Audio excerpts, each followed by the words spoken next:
Hey, welcome to Watchmen Waiting on the Lord. I don't know how well you can hear me. I just got back from selling candles in minus 10 degrees. So that's minus 10 degrees Celsius, not Fahrenheit, on my bike. I prefer to do that. I do that by choice. So let's read something here, and then I'm going to show you some things by hand.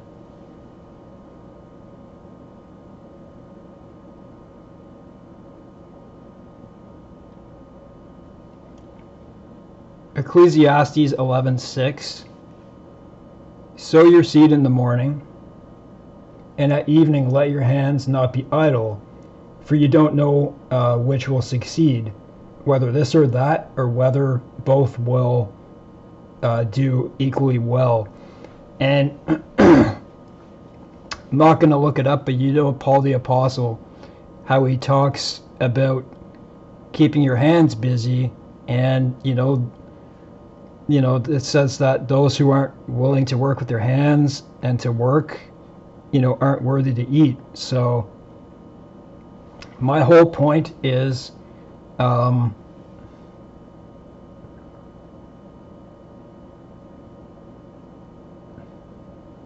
show you working with your hands. So that was very cold out there.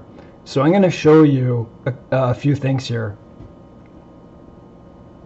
This is a beeswax candle silicone mold. And actually, give me a sec. I'm going to show you what candle that is.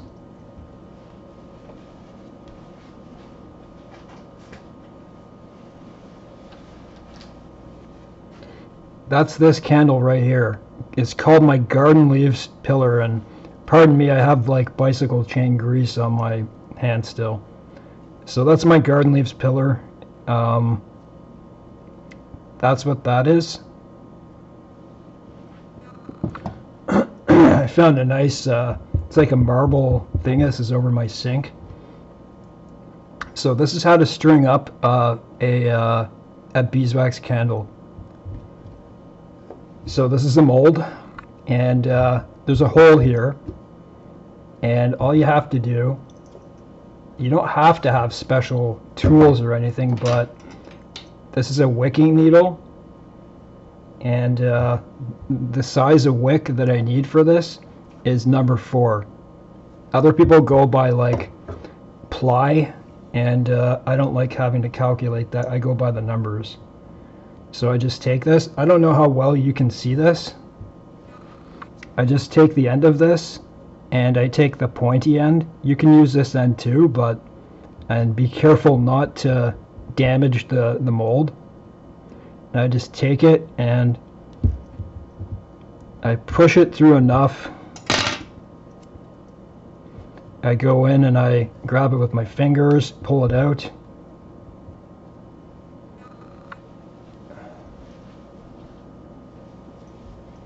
I just take some wire clippers.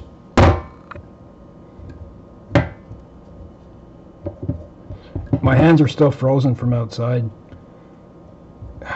I just make sure there's enough on this end, right? Pretty easy.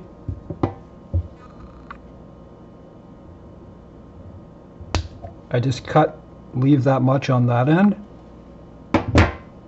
So I have it like this.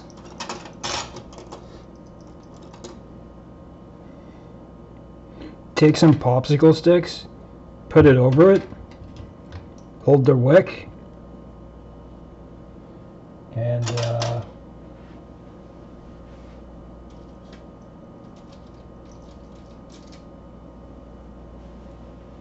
take a bobby pin or something equal like that. It's best to have a bobby pin.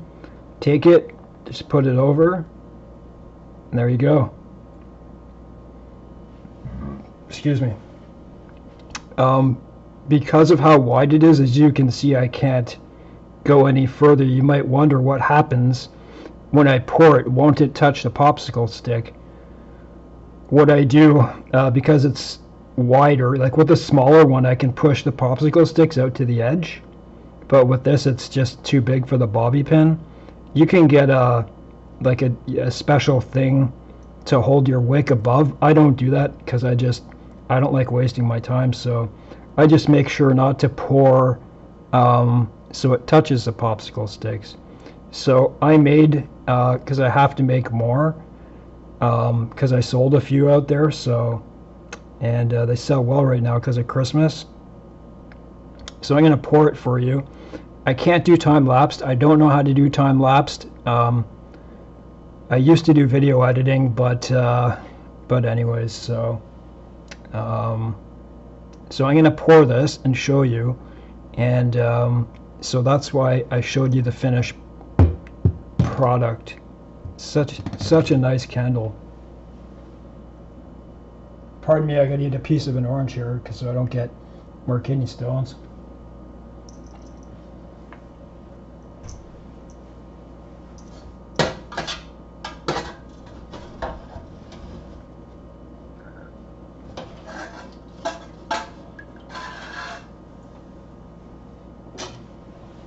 I have something called a double boiler. It's just 2 pots, one in another, and there's a spacer on the bottom. You put water in it, and you keep the 2 pots. This is, well, I don't use a pot, I use this, but you can use a pot. This is better, a jug. And as you can see, that's full of pure beeswax. And yeah, there's stuff on the bottom. That's just the way I do it. And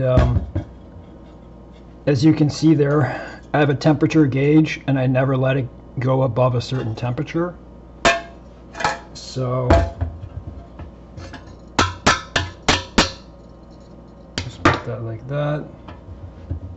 Take this, and I wish I had more lighting for you here.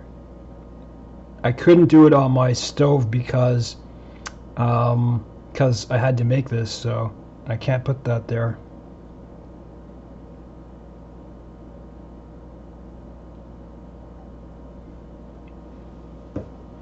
So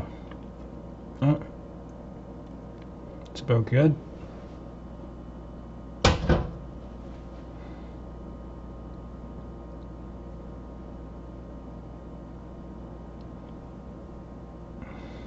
Okay, so that's that. And what else did I want to show you? So that's how you string up, and you know, you melt your beeswax. You get your beeswax, you cut it up, you melt it in the double boiler, you put it in here, you string it up, you let it settle, and if you want it to go quicker, then you let it, you put it in a freezer, and it goes quicker. So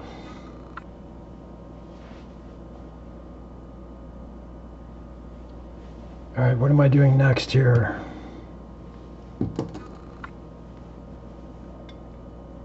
Yeah, I'm going to show you. I have some beeswax candles that I haven't opened up yet, and I want to show you what it looks like. So there's a little, this is called my beehive pillar. It's not my favorite, but people have been ordering it, so all I do is take my fingers like this, take my thumbs on the bottom there, and I push it out like this, move it up,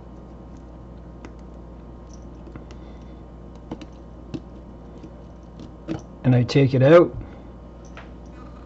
and all you do, I've wanted to do instructional videos for a long time, now I have. Snip off the end close enough to it. You can use scissors, I mean, it's just anything that cuts. And then I never leave it long, because people, when they get their candles, you're supposed to cut it to 1/4 inch, because if the wick is too long when you burn it, and the flame is too big. So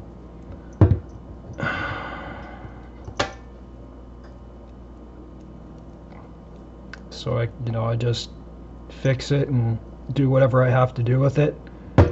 So that's this guy. I still have to do the bottom here, but Um, I like this guy here. This is a Christmas tree. I'm gonna get to sewing, don't worry. In case you're worrying. So this is my Christmas tree. I just sold some of these too. They're really nice in person.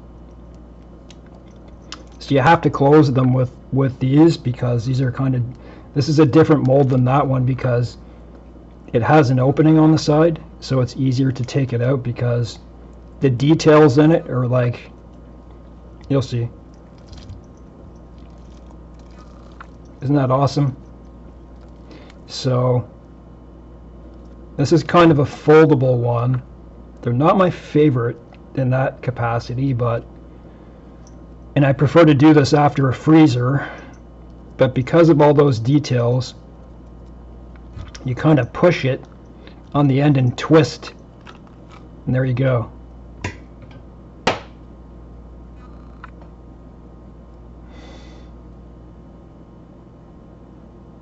So that's I don't know, you call it like a pine tree, or I call it my Christmas spruce tree.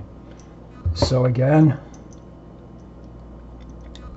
take it at the end there, cut it,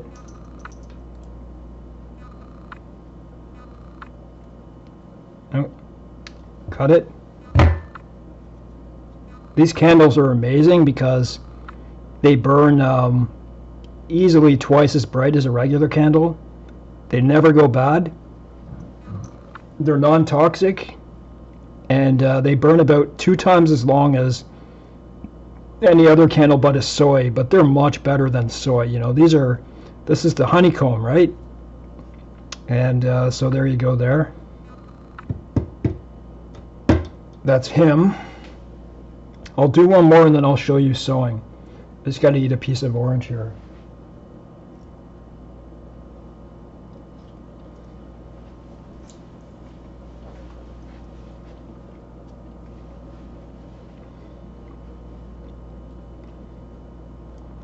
I bought this mold the other week.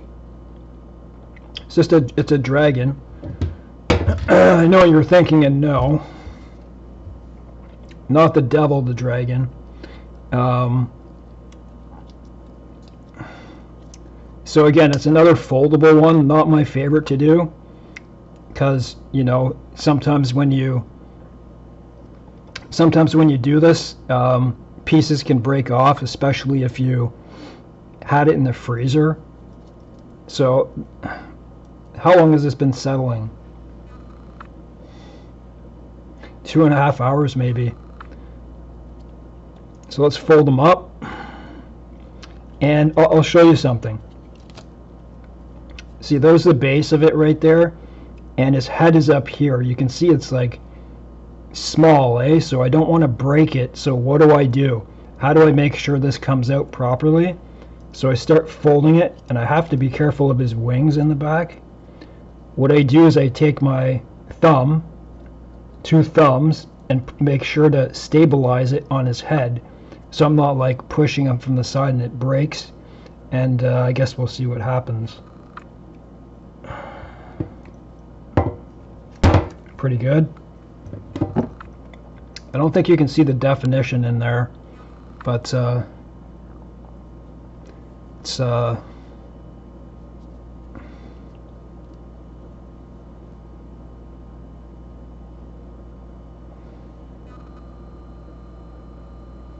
kind of hard to see. There's his wings in the back. He's got like his chin tucked in and his tail around there sitting on a rock.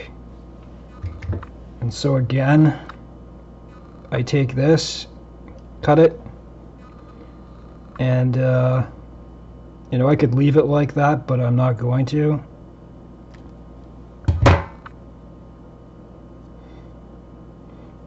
When you burn beeswax candles or any candles, the best thing to do is make sure that you don't leave it in a draft. That's the only way these can smoke. If you have the wrong wick size, if it's too big of a wick, then it'll burn too hot, then it can smoke. But these are non-toxic. unless you put a wick that's too big for the candle, or if you leave it in a draft.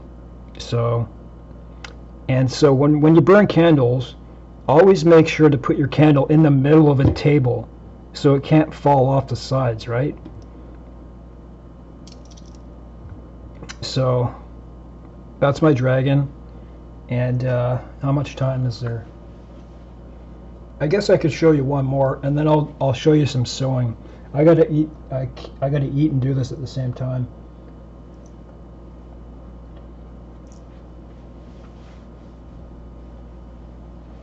After going out like that, I have to make sure, like I don't get kidney stones.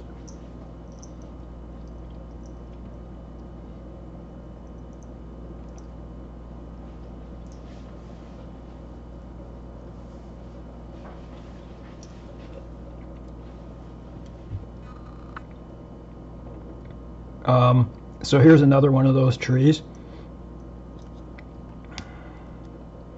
So how much was one of these to buy this? It was about $20. Sometimes they're a lot more expensive. There are lines there. Sometimes I don't even care. But I just, they're good enough that I can just take my fingers and form it with my hand. If I worried about everything I did, I would, like, you have to go fast, eh? So, because I make a lot of these. So, I don't know if you can, there it is. It reminds me of Alien. Fold it back. Take your things on the end there. Actually, with this one, I would go like this, grab it on this side, put a pressure on there, twist it,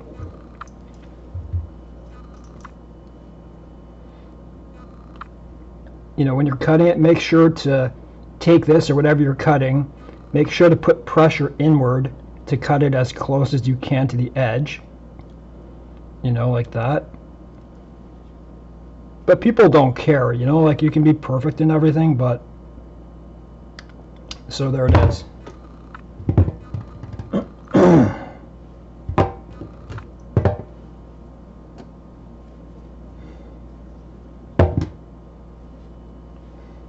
This one sells really well. That one right there. It's called my garden leaves pillar. That'll burn for about maybe 2 days. 50 hours, I would say, if you burn it correctly.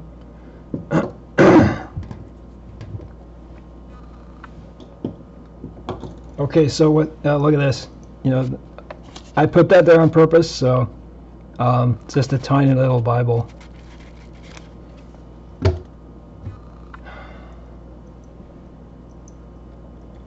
Now I don't know how well you're going to be able to see this with sewing, but I'll try it anyways.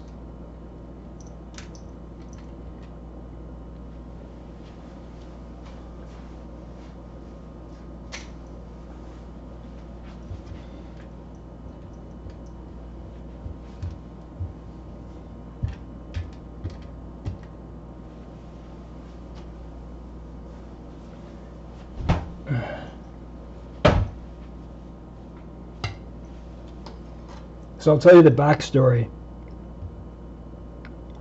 I bought a little, a tiny crossbow just for recreation because they're legal in Canada, and it's actually really nice. And no, I don't believe in weapons and stuff like that, but for recreation type stuff, whatever, it's your choice, right?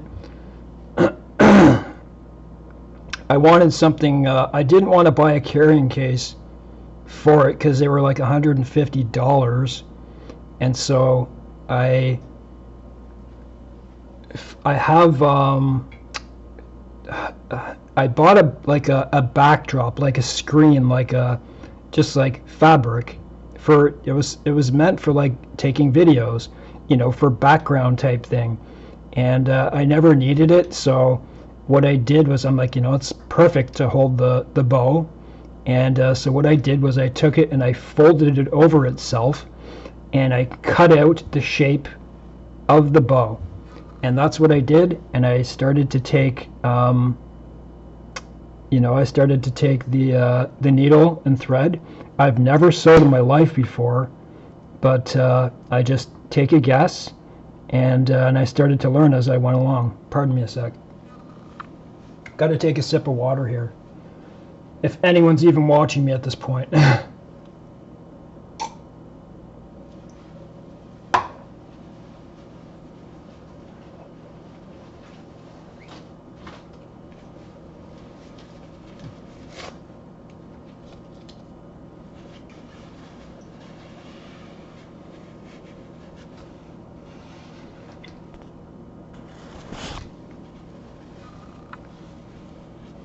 I have to be careful here because of the wire, so it doesn't stop. I think I need a light, and more room. So you can see that's like part of the shape. What I've been doing is I already stitched it up, and what did I do? Yeah, what did I do?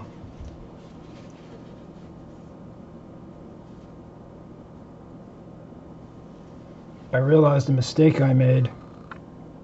Oh well, I'll just fix that. There's not supposed to be any stitch here because the bow is supposed to go in there. I don't know, I was just messing around. So the stitching is supposed to go down. So I already made one stitch all the way down, and I'm double stitching it to try to make it stronger. Yeah, I don't know if you can see this, but give me a second here.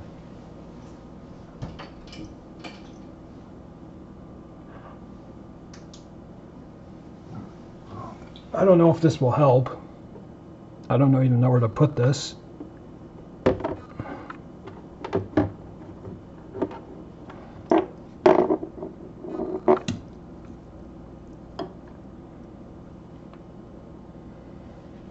Kind of better. I'm not used to this, so I have 2 stitches going along down here. This is where the bow end is supposed to go. I did this by mistake. I just noticed that right now. You can see what I did here. I went down and out so it comes in and goes in. So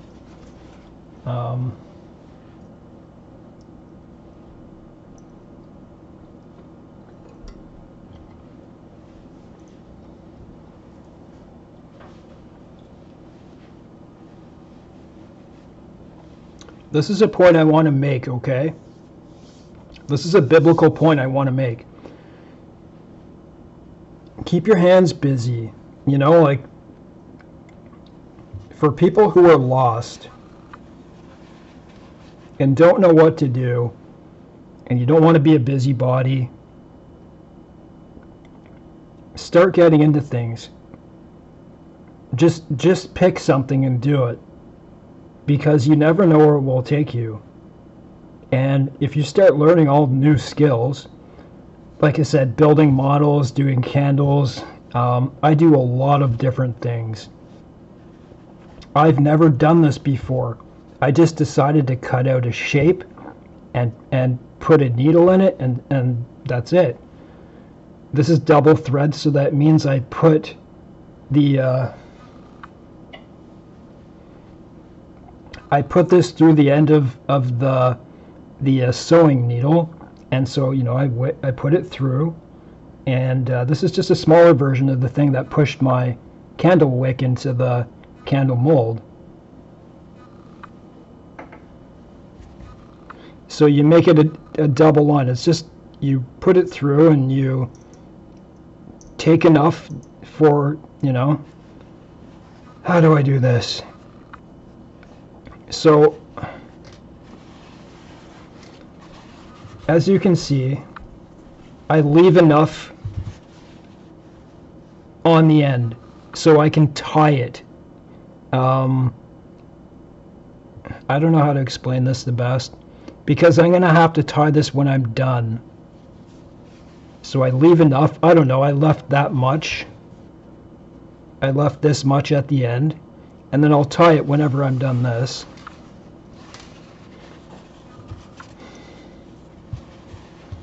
Okay, so what I want to do is I want to go all the way down, but I want to go that way. But I'm not going to do it for long, but I'm going to show you two things, or a few things here. So all you have to do is put it in, right? The other side, pull it, put it in, pull it,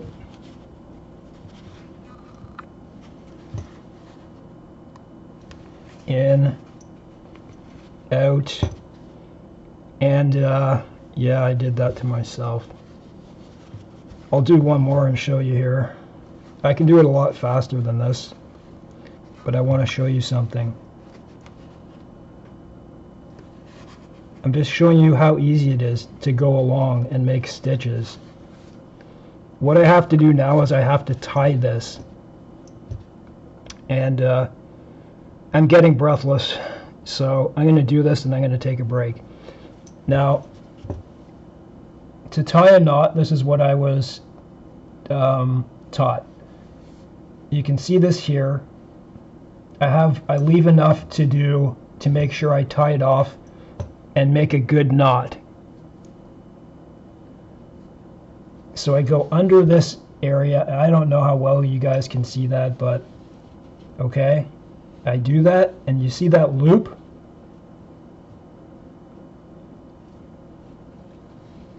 So that I went under once.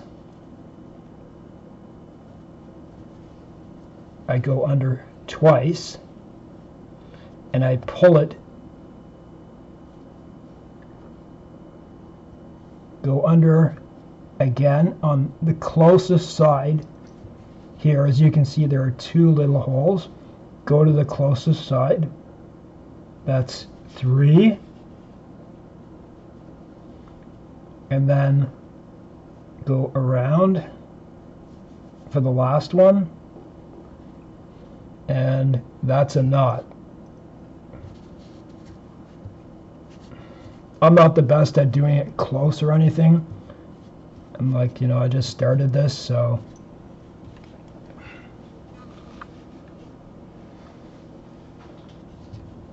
And then what you do is you just take a little, these are like my little, I use these for my models, and just cut it off. Test it. See, it's not going to do anything. It's not going to come off. I'll show you one more thing with this. Take any, you know, if you want to just start doing this, just get a piece of fabric, get some thread and a needle, and just start moving along, in and out, in and out. Learn how to to tie it off. There are like 1-2 minute videos telling you how to do it on YouTube. Pardon me a second.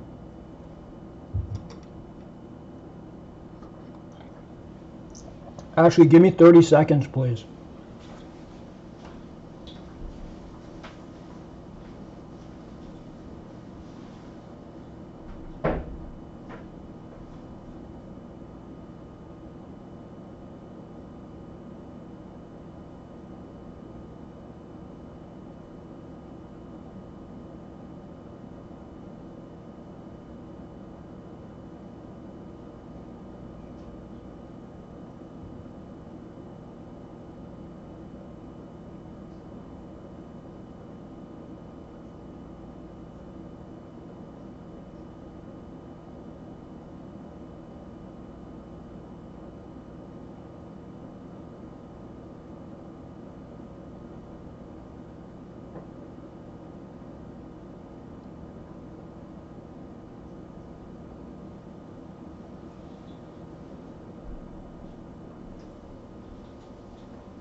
I'm much better making a video without me being in the video. I'd love to make instructional videos, but I guess it's about finding the right lighting and angle. Christians, born-again Christians, brothers and sisters, learn to work with your hands. And no, it doesn't have to be like this. It doesn't have to be intricate stuff. This is just stuff I happen to, you know, want to try, want to...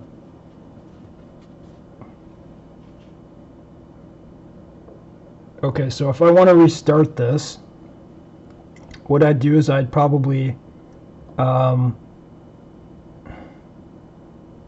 make it more stiff, I would probably lick it, like put it in my mouth to make it harder to get it through here.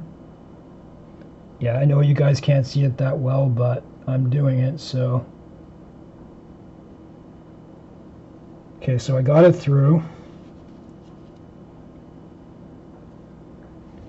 And so I'm going to lengthen it as much as well, so I don't have so much left here. I just have to go down here and equal it from here. So as you can see, I just have to go right there. So what I would do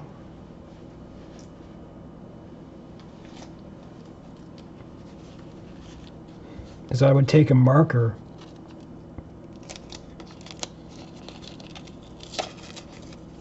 there's stuff all over this, but oh well. You know, kind of make it equal to make sure I'm where I need to be, where I need to go.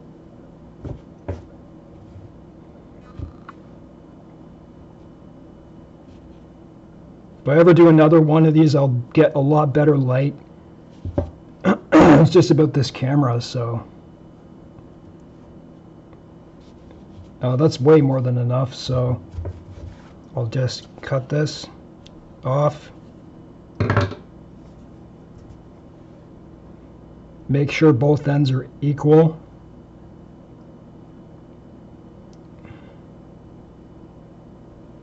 Well, right now it doesn't matter, but make sure it is.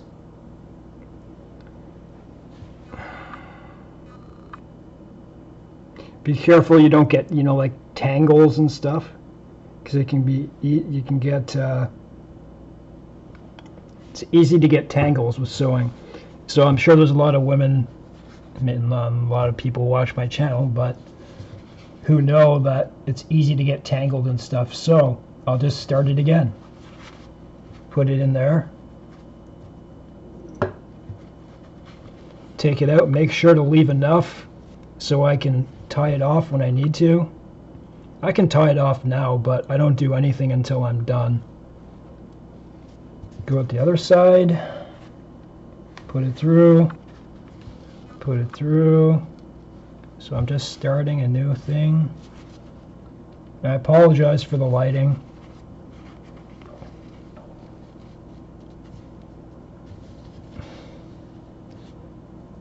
So I'm getting a new stitch going. Which way am I going?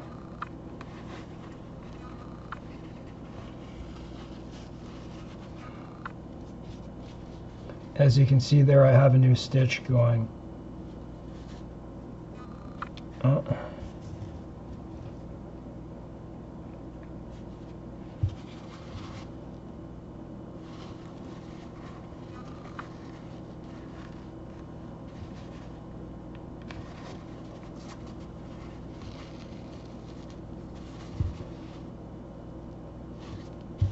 I know it's hard for you guys to see, so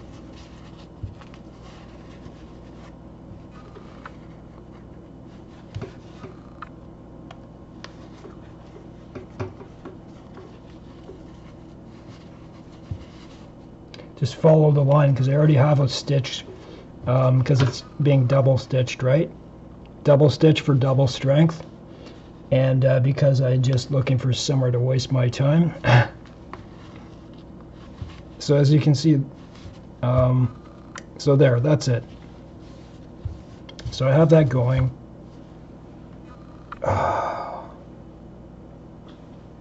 just going to finish off here with one thing. And thanks for watching if you stuck along.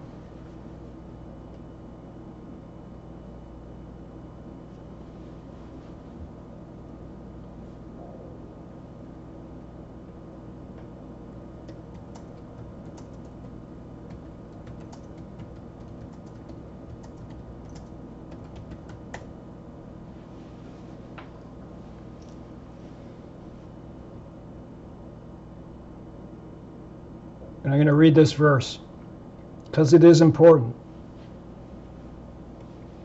This is New International Version, but I don't I don't do the NIV, so I'll read it anyways, just because to be quicker.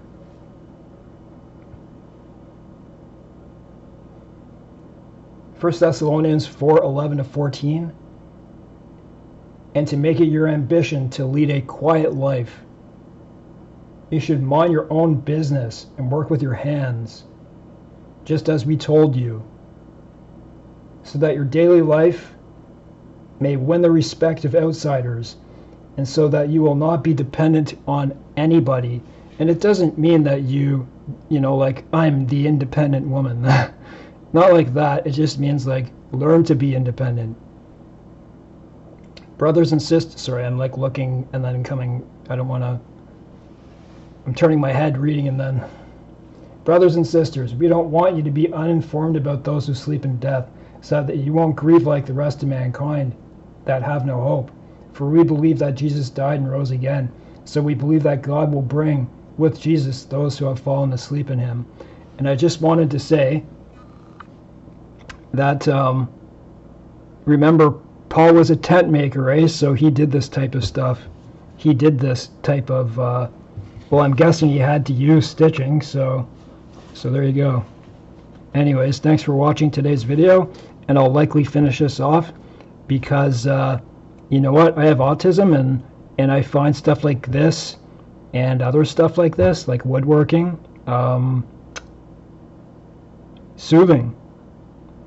Find anything, do anything. God bless.